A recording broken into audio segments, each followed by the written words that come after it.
Let's mic CM साहब। मध्य प्रदेश के मुख्यमंत्री डॉक्टर मोहन यादव ने डिजिटल जनगणना अभियान में जनता से बढ़ चढ़कर भाग लेने की अपील की है। उन्होंने कहा है कि 16 अप्रैल से 30 अप्रैल तक चलने वाले इस स्वयं अभियान में वे खुद भी भागीदार हैं। मुख्यमंत्री ने भोपाल में आयोजित एक कार्यक्रम को संबोधित करते हुए बताया कि यह जनगणना भविष्य के विकास रोड मैप को मजबूत बनाएगी। आज से मध्य प्रदेश में 16 अप्रैल से 30 अप्रैल तक डिजिटली स्वगणना अभियान का मैं स्वयं भागीदार भी बना हूं और आप सबके माध्यम से अपील करना चाहूंगा कि डिजिटली जनगणना में हम सब मिलकर के बढ़ चढ़ कर के भाग लें। जनगणना के माध्यम से भविष्य में विकास की सारी रोड मैप बनाने में मदद मिलेगी। बच्चों के स्कूल, हॉस्पिटल, सब प्रकार की जन सुविधाएं और अलग अलग प्रकार के विकास के सारे पैमाने, इसकी दृष्टि से जनगणना का ये जो वर्तमान के दौर में अत्यंत और महत्व बढ़ जाता है।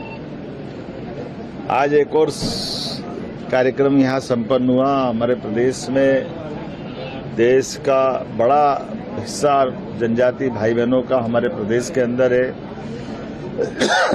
ऐसे में उनके जन कल्याण की दृष्टि से भारत सरकार और मध्य प्रदेश सरकार मिलकर के अपना एक बड़ा बजट का हिस्सा रखते हैं। बजट का सही अर्थ में जनजाति समाज के विकास में उसका सदुपयोग हो, विकास की धारा में जनजाति समाज भी कदम से कदम मिला करके बाकी समाज के साथ चले।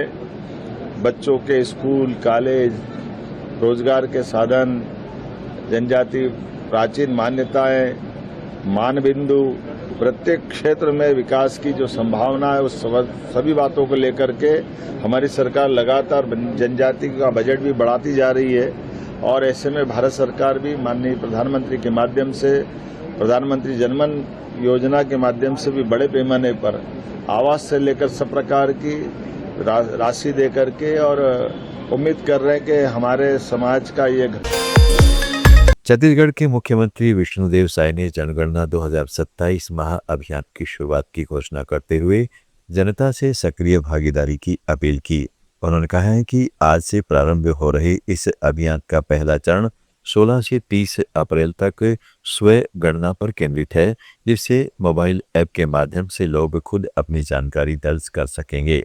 मुख्यमंत्री ने खुद फॉर्म भरकर उदाहरण पेश किया। गुजरात के मुख्यमंत्री भूपेंद्र पटेल ने गेट 2026 का औपचारिक उद्घाटन किया। हेलीपैड एग्जीबिशन सेंटर में आयोजित इस GCCI एनुअल ट्रेंड एक्सपो के दौरान उन्होंने गुजरात के विकास विजन पर प्रकाश डाला। यह 3 दिवसीय B2B प्लेटफॉर्म 16 से 18 अप्रैल तक चलेगा, जिसमें 13 प्रमुख क्षेत्रों जैसे इंजीनियरिंग, स्टार्टअप्स, विनिर्माण, ऑटोमोबाइल और महिला उद्यमिता पर फोकस रहेगा। राजस्थान के मुख्यमंत्री भजनलाल शर्मा ने राजस्थान पुलिस स्थापना दिवस के पावन अवसर पर पुलिस कर्मियों को बधाई दी और शहीदों को श्रद्धांजलि अर्पित की। उन्होंने कहा है कि आज़ादी के बाद विभिन्न रियासतों के पुलिस बलों के एकीकरण से 16 अप्रैल 1949 को राजस्थान पुलिस का गठन हुआ था। मुख्यमंत्री ने इस गौरवमयी यात्रा में राजस्थान पुलिस के साहस, कर्तव्यनिष्ठा और बलिदान की अनुपम मिसाल की सराहना की। उन्होंने सभी अमर शहीद पुलिस कर्मियों को नमन करते हुए कहा है कि उनका त्याग अमर है। शर्मा ने प्रत्येक अधिकारी जवान को अथक परिश्रम, अनुशासन और जनसेवा के जज्बे के लिए धन्यवाद दिया। सबसे पहले तो मैं राजस्थान दिवस पुलिस के 77वां स्थापना दिवस के अवसर पर आप सभी को हृदय से बहुत बहुत बधाई और शुभकामनाएं देता हूं। आजादी के बाद विभिन्न रियासतों के पुलिस बलों के एकीकरण के साथ राजस्थान पुलिस का गठन हुआ था। इस गौरवमयी यात्रा में राजस्थान पुलिस ने साहस, कर्तव्यनिष्ठा और बलिदान की अनुपम मिसाल पेश की है। इस पावन अवसर पर मैं उन सभी अमर शहीद पुलिस कर्मियों को श्रद्धापूर्वक नमन करता हूं, जिन्होंने प्रदेश की जनता की सुरक्षा के लिए अपना सर्वोच्च बलिदान दिया। आपका त्याग अमर है। साथ ही में राजस्थान पुलिस के प्रत्येक अधिकारी और उन जवानों को उनके अथक परिश्रम, अनुशासन और जनसेवा के जज्बे के लिए धन्यवाद देता हूं। चाहे तपती लू हो या कड़ाके की सर्द रातें हों, चाहे होली दिवाली जैसे त्योहार हों या आपदा की घड़ी हो, हमारे पुलिसकर्मी हर परिस्थिति में ढाल बनकर प्रदेशवासियों की सुरक्षा में तत्पर रहते हैं। हमें चैन की नींद इसलिए सो पाते हैं। हरियाणा के मुख्यमंत्री नायब सिंह सैनी ने नारी शक्ति वंदन अधिनियम सम्मेलन को संबोधित करते हुए इसे महिलाओं के सशक्तिकरण की मजबूत नींव बताया है। रानी लक्ष्मीबाई महिला भवन सेक्टर 38C में आयोजित इस कार्यक्रम में उन्होंने कहा कि यह अधिनियम लोकसभा और विधानसभाओं में महिलाओं को 33% आरक्षण देकर उन्हें निर्णय प्रक्रिया की मुख्य धारा में लाएगा। महिला एवं बाल विकास मंत्री श्रुति चौधरी की उपस्थिति में हुए इस सम्मेलन का उद्देश्य महिलाओं को उनके अधिकारों के प्रति जागरूक करना और राजनीतिक भागीदारी बढ़ाना था। सीएम सैनी ने इसे ऐतिहासिक कदम बताते हुए कहा है कि नई भारत की दृष्टि में बेटियों के सपनों को साकार करने वाला यह कानून महिलाओं को नेतृत्व की भूमिका देगा। बड़ी संख्या में महिलाओं, सामाजिक कार्यकर्ताओं और संगठनों ने भाग लिया। हमने अभी विधानसभा के जो चुनाव थे उसके अंदर एक संकल्प लिया था कि महिलाओं को हम 2100 रुपए देंगे। मुझे खुशी है कि हमने मोदी जी के नेतृत्व में जब कोई संकल्प लेते हैं उसको पूरा करने का काम भी, उसकी गारंटी भी वो नरेंद्र मोदी है उसको पूरा करने की। हमने पहले ही बजट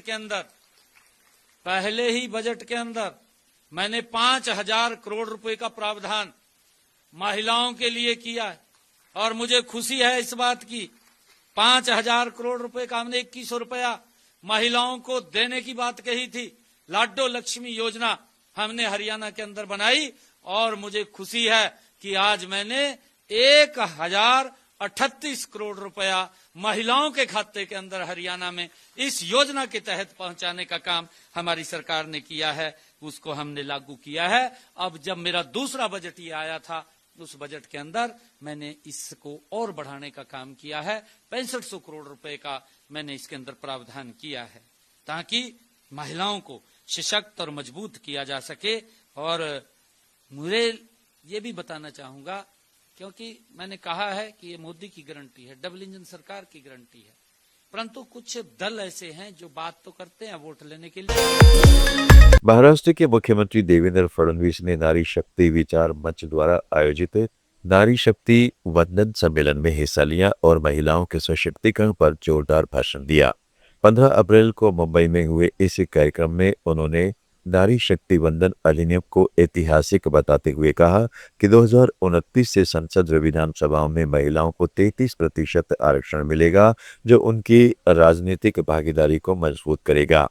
फडणवीस ने बताया कि महाराष्ट्र में स्थायी निकायों और पंचायतों में पहले से ही 50% आरक्षण लागू है, जहां अब 75 से 80% महिलाएं अपने बलबूते पर चुनाव जीत रही है। उन्होंने भविष्यवाणी की कि अगले 10 वर्षों में महिलाओं की राजनीतिक प्रतिनिधित्व 50% तक पहुंच सकता है। यह अधिनियम नई भारत की नींव को मजबूत बनाएगा और महिलाओं को निर्णय लेने की मुख्यधारा में लाएगा। श्रद्धेय अटल बिहारी वाजपेयीजींनी समर्थपणे तिसऱ्यांदा पूर्ण ताकद लावून त्या ठिकाणी हे बिल पास करण्याचा प्रयत्न केला। त्यावेळी 23 पक्षांचं सरकार होतं, त्या सरकारमधलेही काही पक्ष यांनी विरोध केला आणि मेजॉरिटी नसल्यामुळे ते बिल पास होऊ शकलं नाही। नंतरच्या काळामध्ये मनमोहन सिंगजींनी प्रयत्न केला आणि त्यावेळी खरं म्हणजे मेजॉरिटी होती, पण एक प्रकारे ज्याला आपण इच्छाशक्ती म्हणतो त्याचा कुठेतरी अभाव होता आणि ते बिल पास झालं नाही। पण देशाचे प्रधानमंत्री माननीय नरेंद्र मोदीजी हे पहिलेपासनं आमच्या या संपूर्ण नारी शक्तीचा अधिष्ठान करणारे आहेत। खऱ्या अर्थानं आपण जर बघितलं तर मोदीजींनी हा जो काही प्रवास केलेला आहे तो बेटी बचाओ बेटी पढ़ाओ पासून सुरू झाला। म्हणजे आमच्या आप सुन रहे थे let's smile more than radio. Follow कीजिए हमें हमारे सोशल मीडिया प्लेटफॉर्म्स पर।